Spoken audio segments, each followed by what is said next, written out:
Guys, welcome to another video. And today I'm gonna touch up on a little bit of more detailed bodybuilding stuff, because as you know, I coach myself, and one of the key things when it comes to coaching is making sure that you're progressing, moving in the right direction.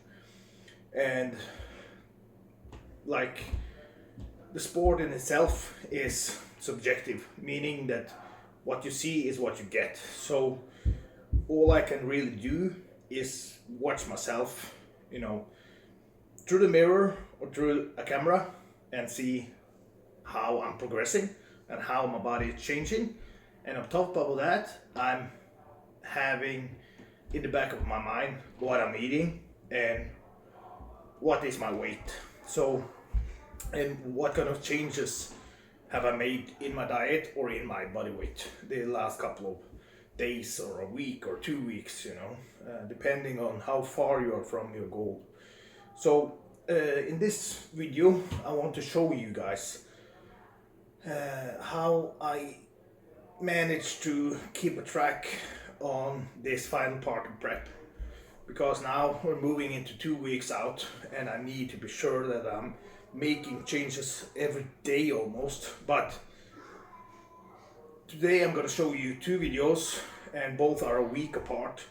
So we're going to analyze what we see, and the thing is also that you need to know the variables. It's difficult for you to see two videos and see, okay, it's just progress. It's also depending on how much I eat, what my body weight is, what I've trained, how much cardio I did, and all of this. So let's jump into the two videos.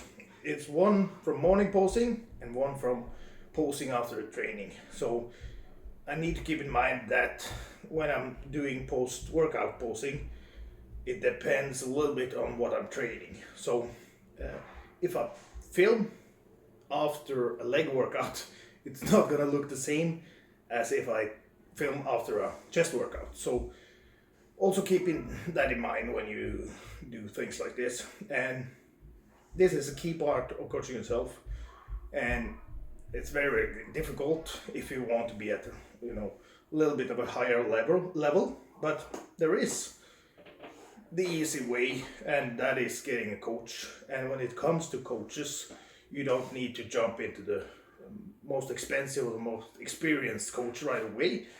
You kind of get away with a cheaper coach, a less experienced coach, and somebody has done a little bit to get you started, because it's a waste of money if you think you're gonna call up Ronnie Coleman's coach and go, hey Chad, I need a diet for this and this show, because that's just a waste of money. It costs a lot of money, and people are very, very good at things they do in a lower level. If you want to support everybody doing this sport, it's also a part of the process, because they learn from coaching you. So it's not just because I do it my way doesn't mean that it's the right way for you guys. So that was a little bit of side note, but let's jump into the video. This is 1 week of changes, and like I told you 100 times before, details in the camera I'm using is not the greatest. So in real life I also keep track of how I'm looking, because like you see here, you do see a little bit of shadows, a little bit of cuts, a little bit of details coming in, but it took a long time getting there. And for me, I see details in the mirror when I have the right lighting.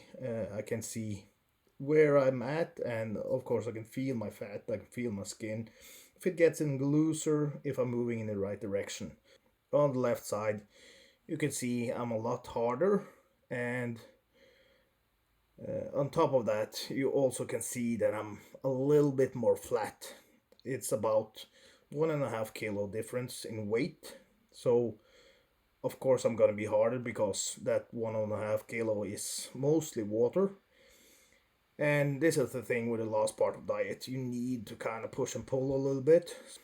You can only push this far before you start fading away or muscles start to deteriorate, meaning that you become catabolic.